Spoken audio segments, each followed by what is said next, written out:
escuchando Proyecto Radio MX con sentido social. Las opiniones vertidas en este programa son exclusiva responsabilidad de quienes las emiten y no representan necesariamente el pensamiento ni la línea editorial de Proyecto Radio MX.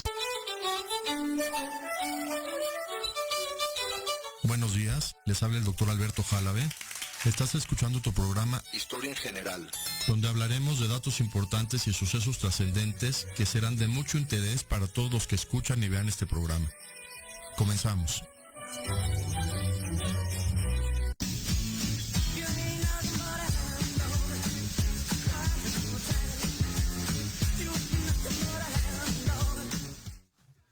Buenos días, hoy martes 10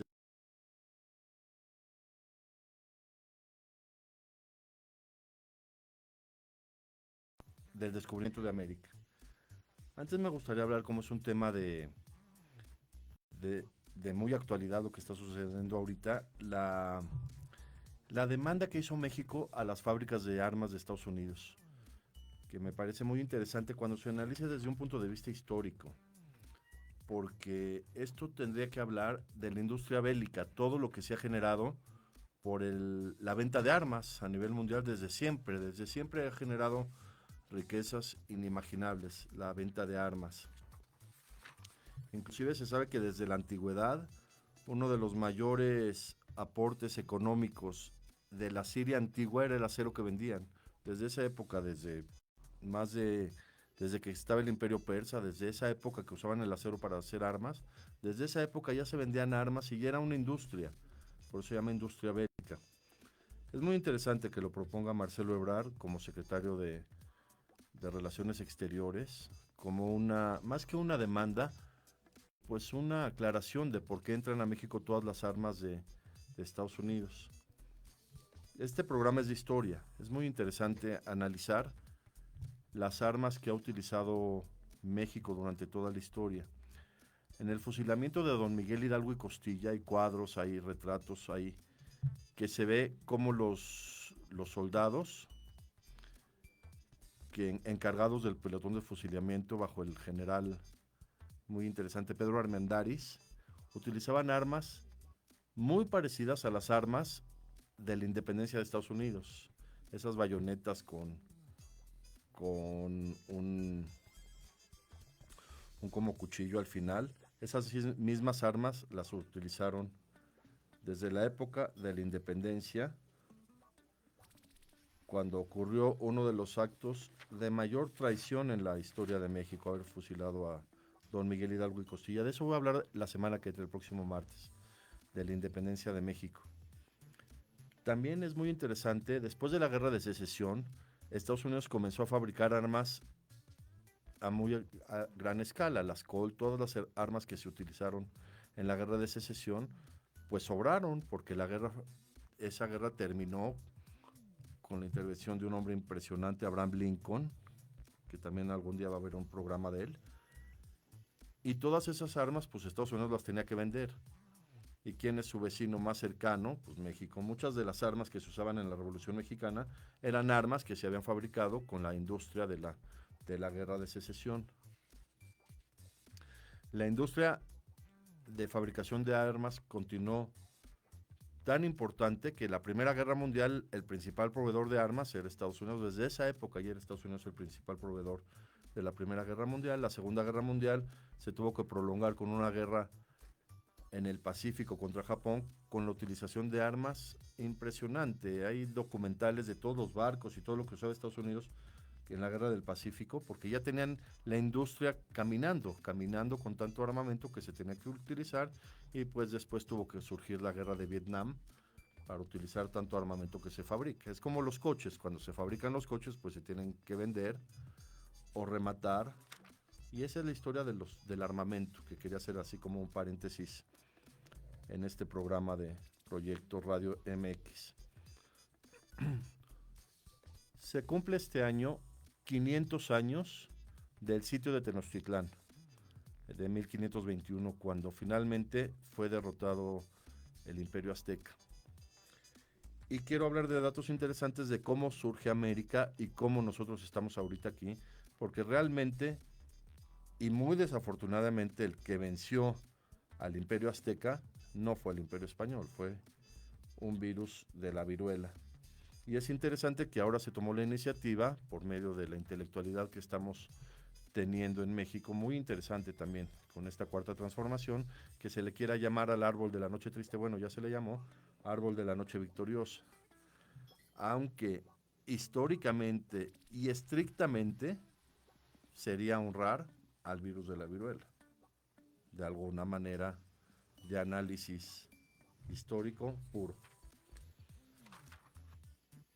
¿Cuándo se descubrió América? Esa es la gran pregunta que existe desde siempre, y más que ya hay documentales en canales de paga que han encontrado escrituras antiguas en América, en Norteamérica, en Sudamérica, escrituras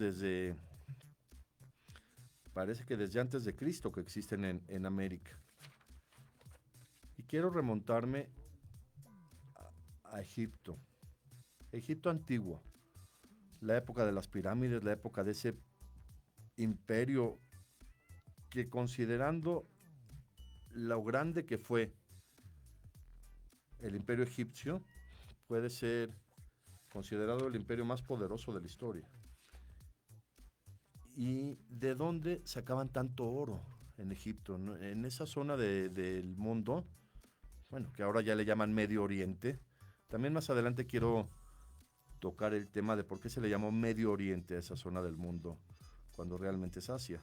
Es un poco controversial haber tomado esa decisión de llamar de Medio Oriente, incluyendo a Israel, incluyendo a Líbano, incluyendo a Siria, Jordania, esta zona de Egipto, es Medio Oriente. Y en esa época de las pirámides, de los faraones, de la época de Ramsés, de Tutankamón, ¿de dónde sacaban tanto oro en una zona donde no hay oro en esas cantidades, en Asia? Todos sabemos que Egipto fue una sociedad muy avanzada para su época. Hasta ahora las pirámides, no se han descubierto todos los avances que tenían las pirámides y las construcciones y todo lo que se hacía en Egipto. El ejército egipcio era impresionante, el ejército más poderoso del mundo. Fue el primer reino, por así decirlo. El segundo reino fue Roma.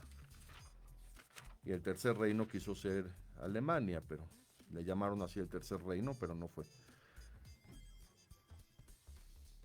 Y Egipto fue tan impresionante los avances tecnológicos que habían, que desaparecieron de una manera muy, muy sofisticada, porque tenían avances científicos, culturales, astronómicos, las pirámides que construyeron, muy parecidas a las pirámides de Mesoamérica, y todo el oro que utilizaban para los sarcófagos, para las joyas, para todo el oro que existían. Esa fue la época también de que los judíos vivieron en Egipto. Bueno, en esa época eran pueblo hebreo, que llegaron porque la historia padrísima de las 7 vacas gordas, que hubo mucha prosperidad en el mundo, y después llegaron las vacas flacas y tuvieron que emigrar a Egipto, porque Egipto fue un país donde sí previeron en las vacas flacas y hubo gran prosperidad, y llegó el pueblo de hebreo, se establecieron con avances, les digo, tecnológicos para construir pirámides de tanta magnitud, con tantos misterios tecnológicos, avances médicos, se conocen avances médicos muy impresionantes de la época de Egipto. Curaron la lepra en esa época. Parece que usaban bálsamos con hongos que ya contenían penicilina. Ya se sabía un poco que los hongos podían producir antibióticos. Y claro que para la humanidad, haber curado la lepra en esa época fue pues un avance muy grande, porque la lepra era, además de una enfermedad muy común, pues un gran negocio para todos los médicos de esa época y para los hospitales que había. La lepra era muy, muy lucrativa, hasta que aparecieron curas y la gente ya se curó de lepra, y ya dejó de ser la lepra un negocio médico justificable. Claro, pues hay que curarse y hay que usar medicamentos. Claro, en esa época no había patentes. Igual pasó después con la sífilis. La sífilis fue una enfermedad que generó muchísimos avances y muchísimos gastos, y la gente gastaba muchísimo dinero para curarse de sífilis, hasta que surgió la penicilina, y literalmente por $1, hasta la actualidad, se puede curar una persona de sífilis. Fue lo que pasó con la lepra. Y para analizar de dónde había tanto oro en Egipto en esa época de un imperio tan impresionante, con tantos avances, ¿de dónde sacaban el oro? ¿Pudo haber sido que ya venían a América, traían el oro y se lo llevaban a Egipto por rutas marítimas que ya conocían? Digo, en esa época ya existían los principios de los fenicios, de los que hacían barcos y de toda esa civilización, con la pregunta tan intrigante y tan interesante, si esos pueblos con tanto poderío, incluyendo a los hebreos y a los faraones y a los egipcios, pudieron haber llegado a América para traer el oro, que en América era, pues hasta ahorita, hay muchísimo oro del río Bravo hasta Argentina.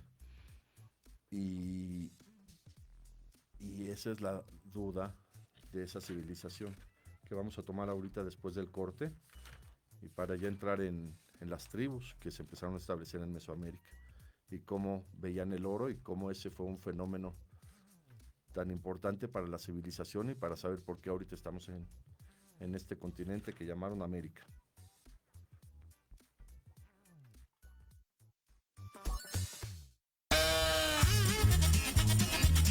Oye, oye, ¿a dónde vas? ¿Quién, yo? Vamos a un corte rapidísimo y regresamos. Se va a poner interesante. Quédate en casa y escucha la programación de Proyecto Radio MX con sentido social. La chulada! Te invito a escuchar todos los martes de 11 a 12 del día tu programa Historia en general. donde hablaremos de temas históricos novedosos y de gran interés de México y del mundo. Solo por Proyecto Radio MX con sentido social.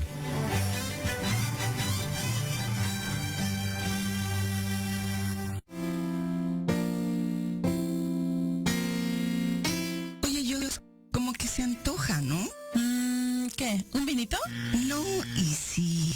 ¿Una comidita? Más bien se antoja viajar. Hola, soy Josie Y yo soy Beli. y juntas somos Jospel. Diviértete con nosotros y aprende de viajes, Escúchanos todos los martes en Te Antoja a las 12 del día. donde hablaremos de tipos de viajes, experiencias, tips, destinos y todo lo actualizado en el mundo del turismo. Solo por Proyecto Radio MX con sentido social.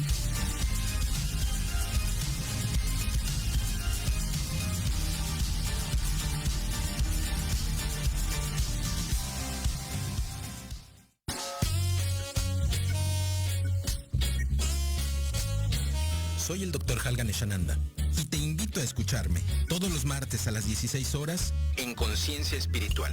Un programa divertido para compartir el mundo de la espiritualidad y la salud integral sin tabúes y sin fantasías. Por supuesto, aquí en Proyecto Radio MX y todas nuestras plataformas digitales.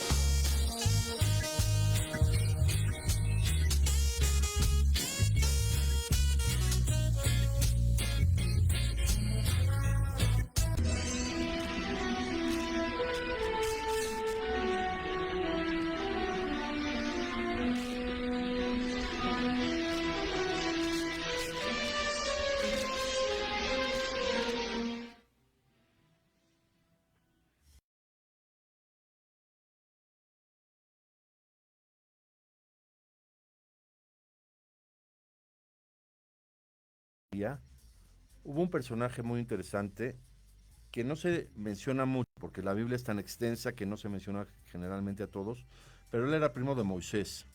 Moisés, que fue el libertador finalmente del pueblo hebreo, se llamaba Koraj, con K de kilo, Koraj.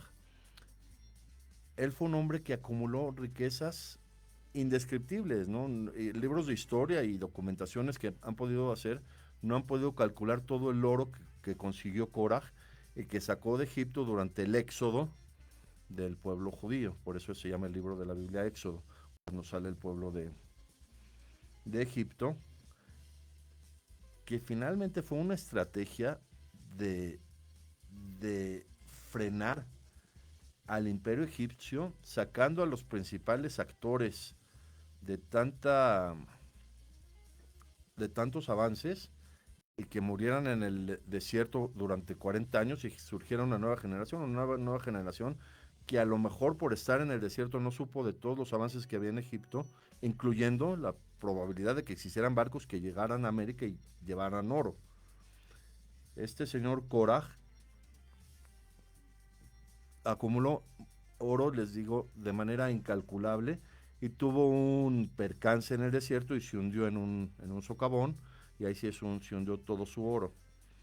Yo tengo la teoría que quiero comentarles en este programa, que el rey Salomón encontró ese oro, y por eso el rey Salomón se considera, cuando reinó, uno de los periodos de mayor riqueza en la historia de la humanidad. Gobernó durante 40 años y había tanto oro, él ya gobernó en Israel, que de dónde lo sacó. Entonces, muy probablemente yo publiqué que lo obtuvo de donde se hundió Korah en el desierto, y donde se hundió todo el oro que tenía en Egipto.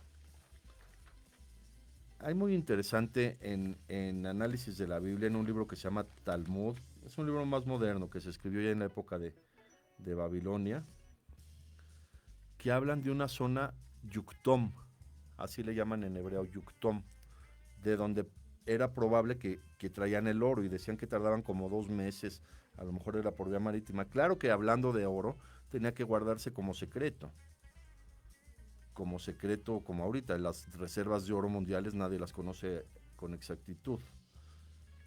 Y se habla de Yuktom, muy interesante porque suena igual que Yucatán. Y en Yucatán, donde se establecieron los mayas, pues fue muy interesante que mucho de sus conocimientos parecía que se basaban en cuestiones judías, como el Popol Vuh. El Popol Vuh es parecido a la creación judía, lo que se menciona en el Popol Vuh, y el calendario maya también es parecido a lo que se conocía de los conocimientos de judíos.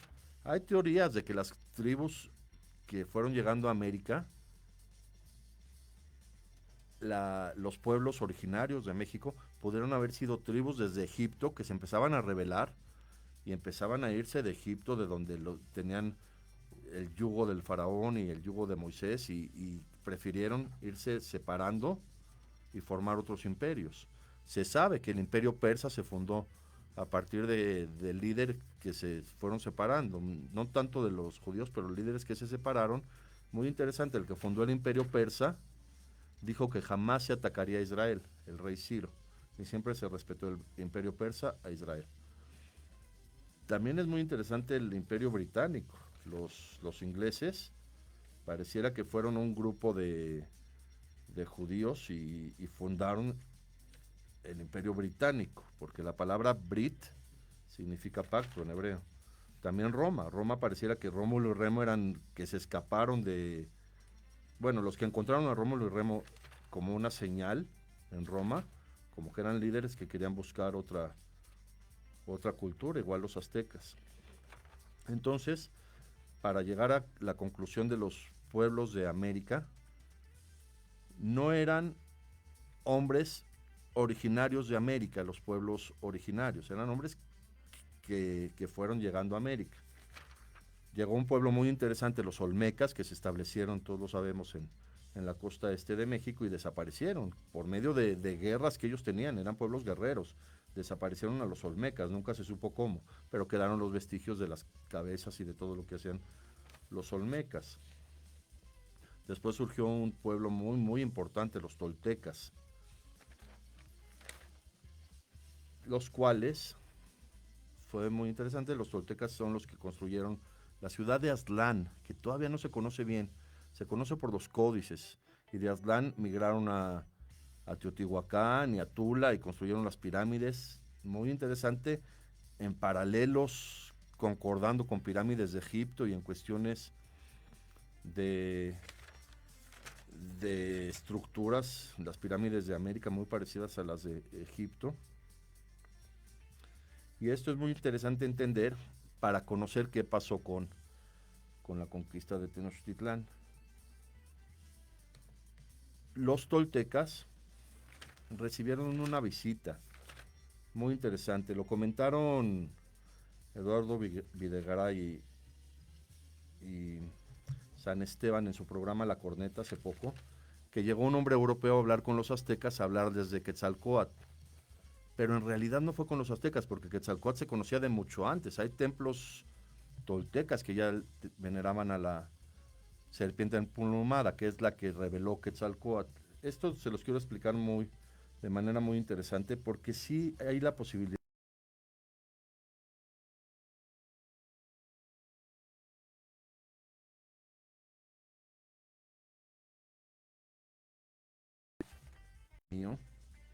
El rey Salomón escribió un libro que en hebreo se llama Coelet, y en hebreo, al traducido al español, es Eclesiastés. Es muy, muy interesante pensar que ese hombre que llegó con los toltecas les quiso hablar de Coelet, y ellos, por la rebeldía que existía y la independencia que querían tener en América y el manejo del oro que tenían, porque ellos ya eran los que manejaban el oro desde que llegaba a Egipto, ellos quisieron, en vez de llamar de Coelet, Quetzalcóatl. Y el animal que más se afectó en la Biblia fue la serpiente.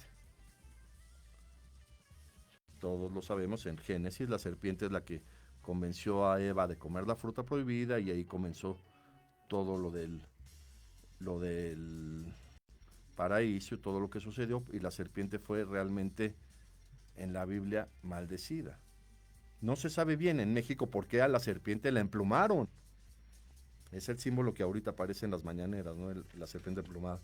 Es padrísimo tratar de entender que los toltecas o otras culturas, porque se pierde mucho toda esa época de América, que las culturas mesoamericanas hayan querido emplumar a la serpiente por rebeldía en contra de la tradición milenaria hebrea de considerar a la serpiente un mal animal, porque fue el que hizo que Eva comiera la fruta prohibida. Y por eso en América se emplumó a la serpiente. Emplumarle es decirle, te va a dar alas, vas a ser como el águila, vas a volar la serpiente. Y un grupo de toltecas conoció la filosofía de Huitzilopochtli, que no se sabe bien quién fue, pero finalmente lo consideran deidad, y Huitzilopochtli les dijo, migren de aquí, migren de Teotihuacán y busquen una señal, porque ustedes son el pueblo elegido. Vean qué increíble. Les dijo a un grupo de toltecas que tenían capacidad de ser líderes, que salgan de Teotihuacán y busquen una señal para ser el pueblo elegido de todos los pueblos de Mesoamérica, de todos los toltecas. Ellos iban a ser el pueblo elegido. Y todos sabemos la historia. Llegaron a Tenochtitlán, vieron al águila devorando a la serpiente sobre el nopal, y se establecieron en Tenochtitlán como un imperio, el imperio azteca. Y claro que los demás pueblos, los tlaxcaltecas, los mexicas, los demás, otras zonas, pero los demás pueblos comenzaron a tenerle mucha envidia a los aztecas, pues ya eran el pueblo elegido, ya eran un imperio, ya empezaron a construir la gran Tenochtitlán, que era casi como la Jerusalén del otro lado del mundo, y eso generó mucha envidia con los demás pueblos. Esto para entender por qué querían acabar con los aztecas en el sitio de Tenochtitlán, que no fueron realmente solo los españoles, fueron los demás pueblos que también se unieron a los españoles y querían acabar con el imperio que Huitzilopochtli designó para ser el pueblo elegido de América, los aztecas. Y esto es duro, pero es la realidad. Llegó Hernán Cortés con idea de generar en México un gran poderío español, y se alió con Moctezuma, el emperador. Hay que analizar esto, porque el tratado que ya tenían Moctezuma y Y Hernán Cortés era grandioso. Iban a cambiar la estructura de Tenochtitlán, se iban a aliar los aztecas con los españoles, iban a generar un imperio impresionante entre Moctezuma y Hernán Cortés. La Malinche llegó a ser esposa de Hernán Cortés, la que la traducía, tuvo un hijo con ella, que también le llamó Hernán Cortés. Y todo iba bien, cuando Hernán Cortés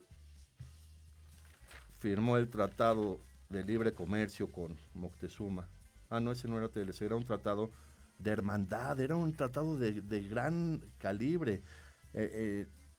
Moctezuma dijo que iban a dejar de hacer sacrificios humanos y que se iban a modernizar y que se iban a aliar. Y todo esto sucedió el 29 de junio de 1520. Y ese día, quién sabe cómo, tengo un artículo publicado, asesinan a Moctezuma. No se sabe bien, parece que estaba en un cuarto, le echaron unas piedras. ¿Por qué? Esa es la pregunta más grande de toda la conquista de América o el descubrimiento de América.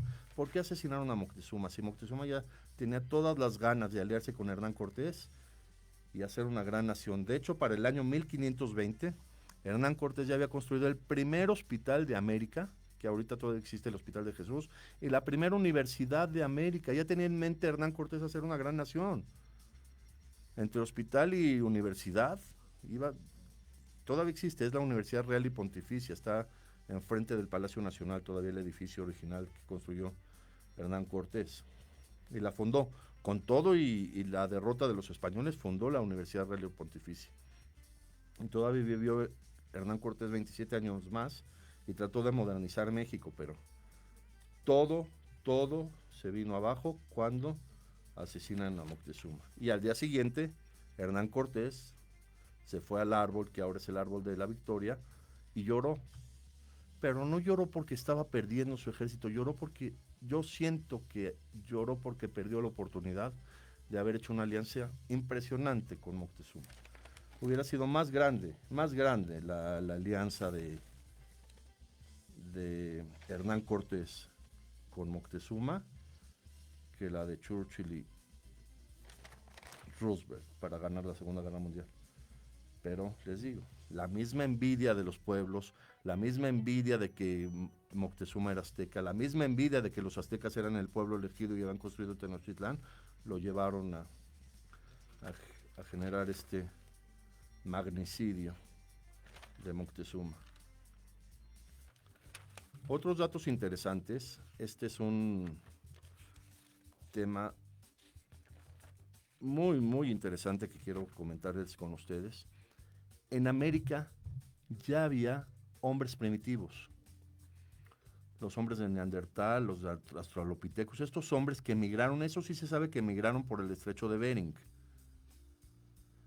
Las culturas de Mesoamérica sí existe la posibilidad de que llegaron en barcos de Europa y de Asia porque se establecieron en Mesoamérica, en México, y no llegaron al norte donde se establecieron otras tribus. Y estos hombres primitivos son los que cazaban los mamuts que encontraron en el aeropuerto de Santa Lucía. ¿Cómo es posible que encontraron tantos restos de mamuts, hasta trampas para atraparlos, y no encontraron a los hombres que los cazaban? Esto es padrísimo de analizar porque eran tribus que estaban. Todavía hay partes de Sudamérica donde se han encontrado restos de hombres y de tribus que existían, de hombres, como les llamamos, hombres prehistóricos. Pero estos particularmente de México, ¿dónde están? Eran hombres que no sé por qué al ser humano siempre le ha gustado extinguir a las grandes especies. Es algo interesante. El ejemplo, los mamuts, los extinguieron. Por tanta cacería extinguieron a los mamuts. Al norte querían extinguir a los búfalos, a los bisontes. Los cowboys, que les llaman, los vaqueros, llegaban y los cazaban por gusto. Decían que había uno que mataba hasta 1000 bisontes al día. No los acabaron porque se sobrevivieron y ahí siguen los búfalos. También las ballenas, cazar ballenas fue un deporte casi después de... Claro, la época de Moby Dick, cazaban a las ballenas porque proveían recursos para usar aceites y hasta para prender las luces de Inglaterra. Pero cuando empezaron a descubrir productos derivados del petróleo y de las ceras y que tenían mucho mejor capacidad de producirlos que los obtenidos de ballena, ya no era necesario cazar tantas ballenas. Uno de los más millonarios del mundo, Aristóteles Onassis, ganó mucho dinero al invertir en una empresa que cazaban ballenas, y es el instinto humano de acabar con las grandes especies. No sé, es algo muy interesante de analizar. Y acá en México acabaron con los mamuts, pero los que acabaron, ¿dónde están? ¿Dónde están sus restos? En Santa Lucía no hay evidencia de que hayan encontrado los hombres que mataban a los mamuts y que se los comían y que hacían productos con ellos. Cabe la posibilidad, como una teoría de muy alto nivel, que los pueblos que emigraron a México, las tribus, los pueblos originarios de México, hayan acabado con estos seres humanos por medio de los sacrificios humanos. Y ponían, ya saben, sus cabezas en las pirámides y hacían todos los rituales de sacrificios con estos hombres. Porque les digo, si mataban a tantos mamuts, ¿dónde están? Por lo menos debieron haber sido 100,000. ¿Dónde están? A lo mejor eran con los que los pueblos hacían los sacrificios humanos que están descritos en los códices, sobre todo en el Códice Boturín y en estos códices que conservaron después de la conquista. Y no sabemos. Esa es una teoría que valdría la pena ampliar o analizar. Si los pueblos que conquistaron sacrificaron a los pueblos prehistóricos que había en América, y eran los sacrificios que hacían y no realmente entre ellos. Porque se perdió mucho ya después de la evangelización y del intento de modernizar el México colonial. Otros datos interesantes del descubrimiento de América, ya para terminar.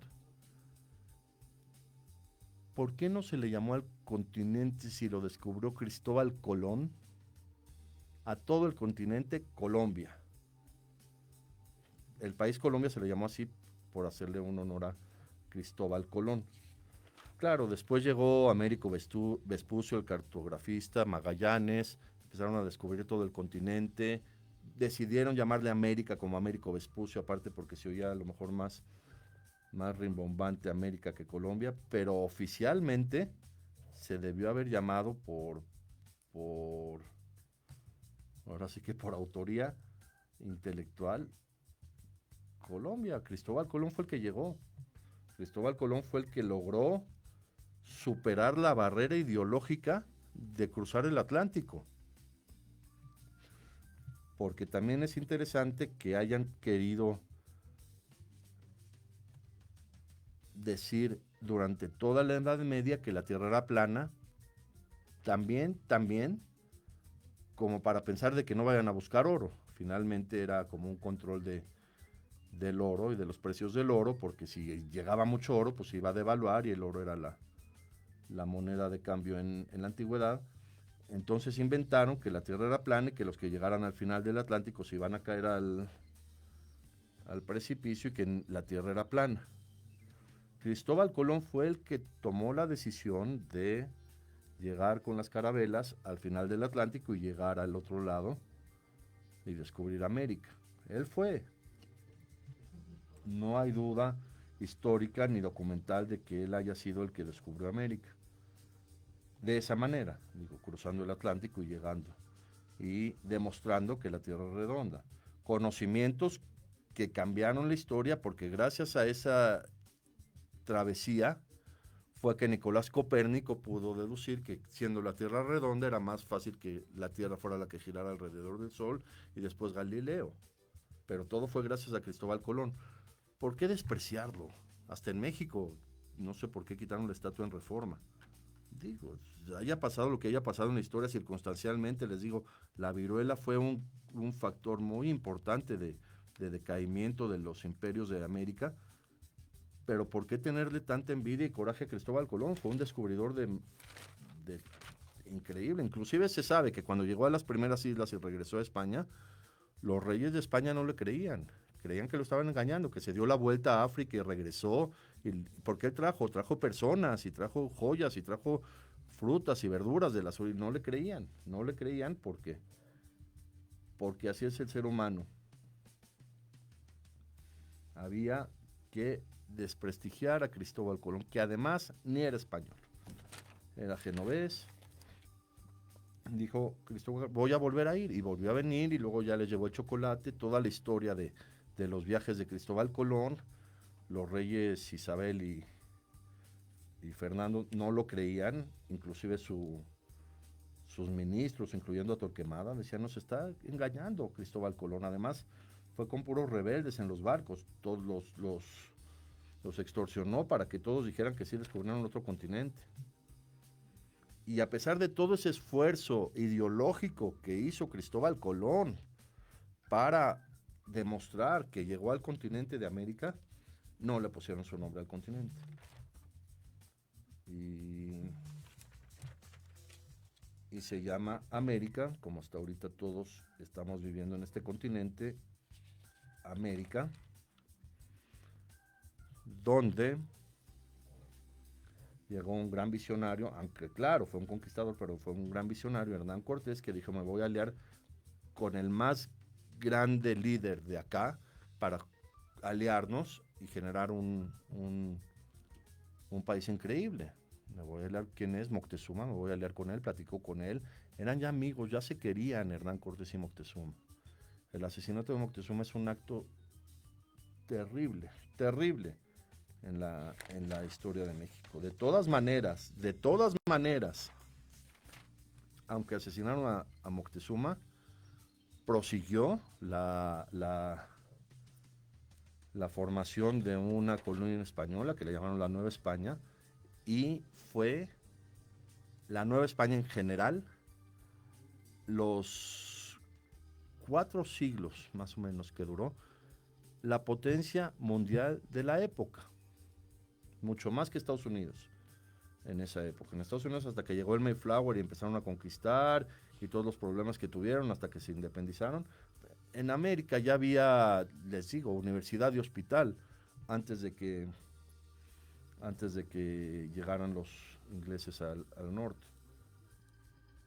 Y digo, la visión de Hernán Cortés era, con el puro hospital de consultas y con la pura universidad de colegiaturas, ya era millonario. Él no necesitaba el oro de Moctezuma, él no necesitaba conquistar América para saquearla, teniendo esos avances. Más adelante vale la pena analizar quién torturó a Cuauhtémoc y a Cuitláhuac. Se empezaron a desesperar tanto que murió Moctezuma, que ya no supieron dónde quedó el oro que todo el mundo buscaba desde la época de los egipcios. Se desesperaron tanto que dijeron, a lo mejor Cuauhtémoc nos dice la verdad, pero no, el que lo sabía era Moctezuma. Y vale la pena saber si a Cuauhtémoc y a Cuitláhuac también los grupos rebeldes que empezaron a surgir después del asesinato de Moctezuma también fueron los que participaron para tratar de conseguir el oro. Era tanto el oro que llevaban de México y de América a Europa, que surgió una empresa, ahorita casi sería una empresa con acciones en la bolsa altísimas, que se llamaron piratas, los famosos piratas del Caribe, que interceptaban barcos españoles que llegaban llenos de oro para llevarlos a España y mantener así el poderío de la corona española del rey Carlos I. Era tanto el oro que llegaba de México a España que no les importaba que secuestraran al 10% de los barcos los piratas y se quedaran todo el oro, porque todo lo demás oro llegaba a España. Se empoderó tanto España, tanto se empoderó España con tanto oro, que dijo, voy a vencer a Inglaterra. Padrísimo, eso es. Y surgió la guerra entre España y Inglaterra, de 1585 a 1604, imagínense, fueron 19 años de guerra entre España e Inglaterra, que medio iban a la par, pero Inglaterra siempre tuvo mucho más poderío en cuanto a acciones marítimas, y en una ocasión mandó barcos incendiados a las barcos de España que lo estaban atacando y los acabó. Y nunca funcionó esa guerra. Pero vean, fue de 1585 cuando estaba llegando todo el oro a España. Y la época de mayor poderío de un país, de la Nueva España, con tanto oro que tenían y tanto oro que mandaban a su madre patria, España, y los piratas que interceptaban, que muchos eran ingleses, los piratas del Caribe eran ingleses que empezaban a juntar oro, se lo llevaban a Estados Unidos para los colonizadores que empezaron a fundar todas las ciudades de Nueva York, New Hampshire, todas las ciudades que empezaron a fundar, se fundaban con el oro que empezaban a negociar de los piratas que tomaban. Muchos por ahí también judíos. Después del corte, el último dato súper interesante del descubrimiento de América que va a causar mucho interés en México. Vamos al corte. En Proyecto Radio MX, tu opinión es importante. Envíanos un mensaje de voz vía WhatsApp al 55 64 18 82 80 con tu nombre y lugar de donde nos escuchas. Recuerda, 55 64 18 82 80. Ahora te toca hablar a ti.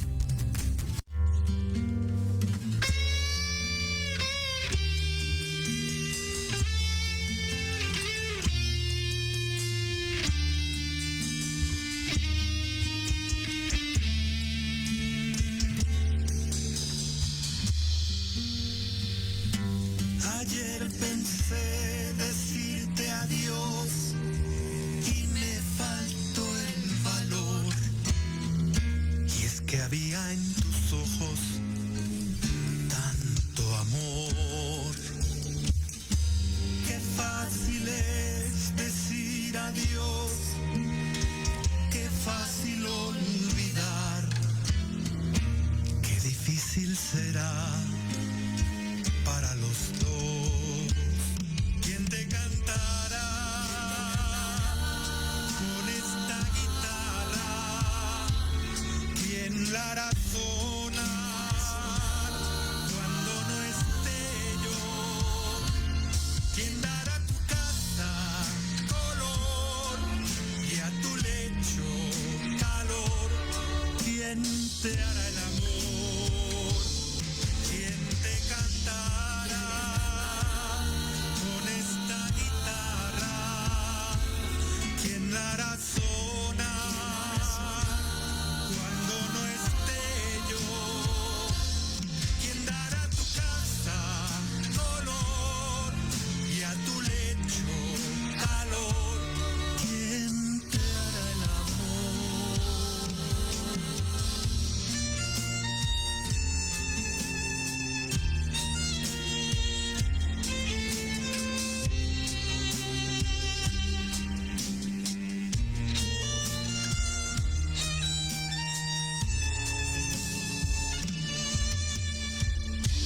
¿Quién tachará mi dirección de tu libreta azul?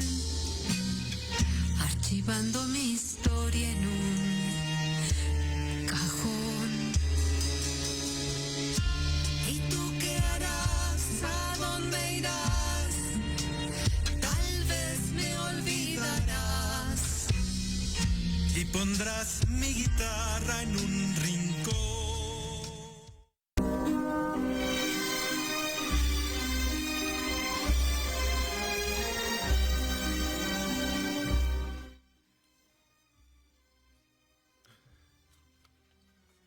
Y la Nueva España comenzó a ser un poderío impresionante. La Nueva España fue la primera potencia mundial desde 1521 hasta 1780, que comenzaron las revueltas después de la independencia de Estados Unidos, hasta 1800 todavía, hasta 1810, que surge uno de los hombres más impresionantes de la historia, don Miguel Hidalgo y Costilla, que les decía al principio. Él fue el que inició la libertad de los pueblos de América, no Simón Bolívar. Miguel Hidalgo y Costilla fue el que en su mente surgió la idea de liberar a los pueblos del yugo español, que en esa época fue un verdadero conflicto de lo que quiero hablar el martes que entra, muy interesante. Y la Nueva España comenzó a ser tan prolífica que comenzaron a venir muchos españoles ya en las rutas marítimas. Después de Hernán Cortés ya había, les digo, ya había universidad, ya había hospital, ya empezaban a construir edificaciones que hasta ahorita están. Uno va al centro de la Ciudad de México y se impresiona de tantas edificaciones coloniales que hay. En el año 2006 vino a México el profesor francés Luc Montagnier,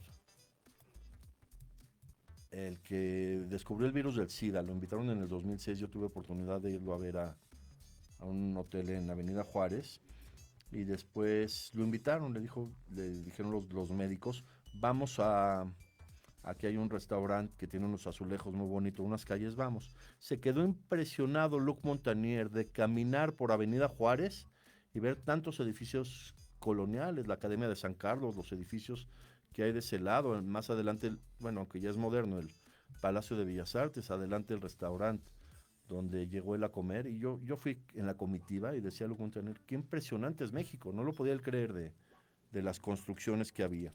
Y todas esas construcciones comenzaron a venir grandes arquitectos de España a urbanizar América. Todas las ciudades de México tienen su catedral, su palacio municipal, su zócalo, sus construcciones, haciendas. Fue increíble esa época de migración. Si hubiera seguido ese sistema, los norteamericanos migrarían a México en vez de que los mexicanos tuvieran que ir a trabajar allá. Pero bueno, no siguió por muchas razones.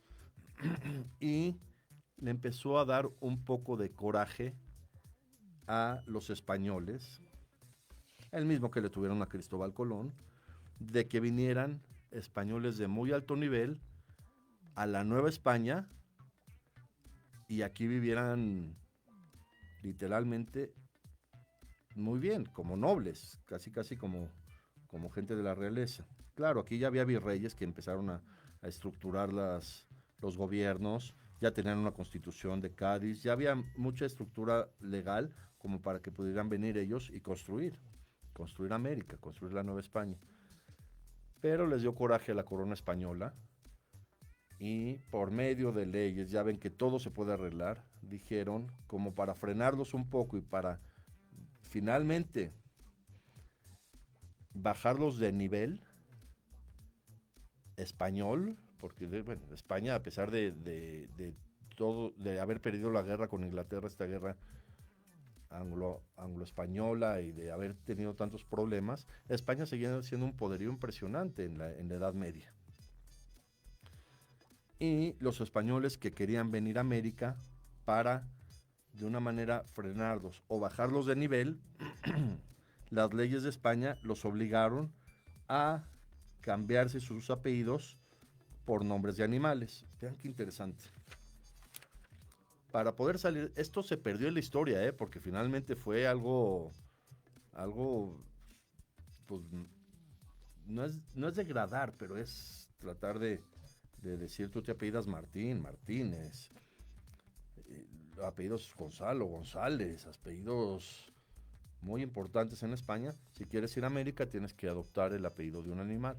Por eso en México tenemos apellidos como Cuervo. Vean qué interesante, los que tuvieron apellidos de animales son gente importante. Cuervo, fundaron un tequila, ¿no? Los Cuervo. Los Conejo, hay un apellido Conejo, por ahí está el gobernador de Michoacán, su segundo apellido Conejo. Cordero, tenemos a un senador Cordero, la esposa de un presidente Cordero. Borrego, director del Instituto Mexicano del Seguro Social. Vaca. Del Potro, eso ya es más en Sudamérica, hubo un tenista, ¿no? Hay un tenista del Potro. Garza, los Garza que fundaron Monterrey, Nuevo León, es un apellido finalmente que tuvieron que adaptarse para poder llegar a la Nueva España y poder vivir acá con todos los lujos y todo el oro que quedaba. Todavía este oro que hay que saber dónde está, porque al morir Moctezuma se quedó la gran duda de dónde se quedó el tesoro de Moctezuma y todo el oro que buscaron en la antigüedad. Y aquí está. A lo mejor no es oro puro, a lo mejor es espiritual. Y eso es lo que sucedió para que haya apellidos de animales. ¿Qué les digo? Fue un acuerdo jurídico para poder salir de España y poder llegar a América y ya no tener sus apellidos originales. Finalmente, esto es muy interesante también, lo comenté en otro artículo.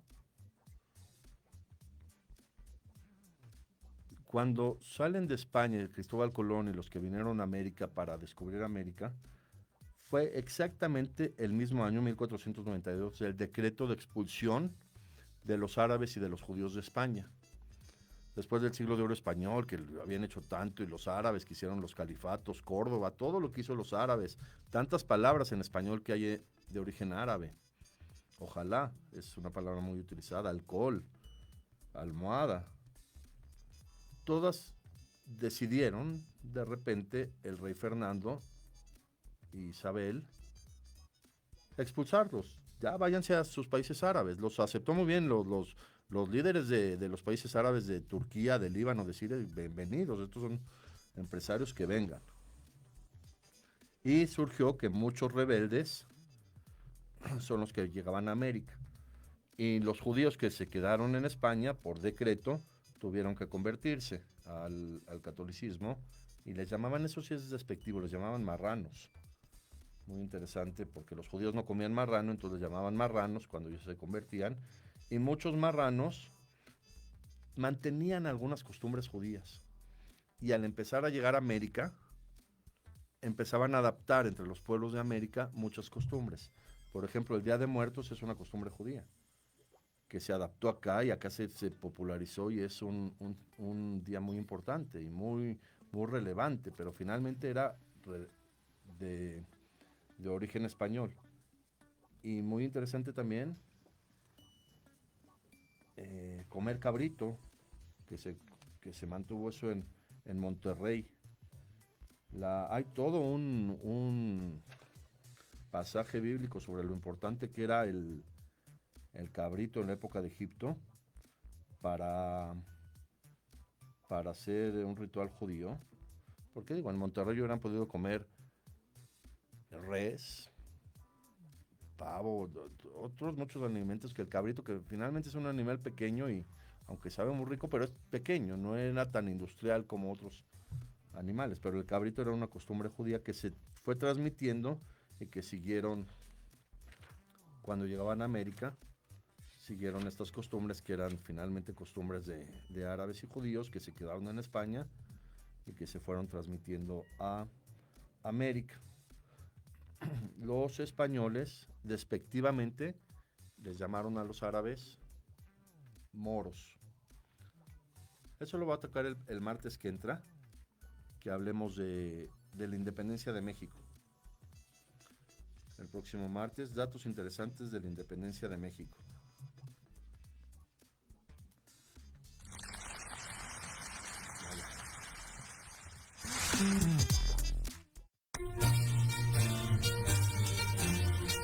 Esto fue una emisión más de Historia en General. Te esperamos la próxima semana para seguir compartiendo y conociendo más datos históricos de México y del mundo. Hasta la próxima.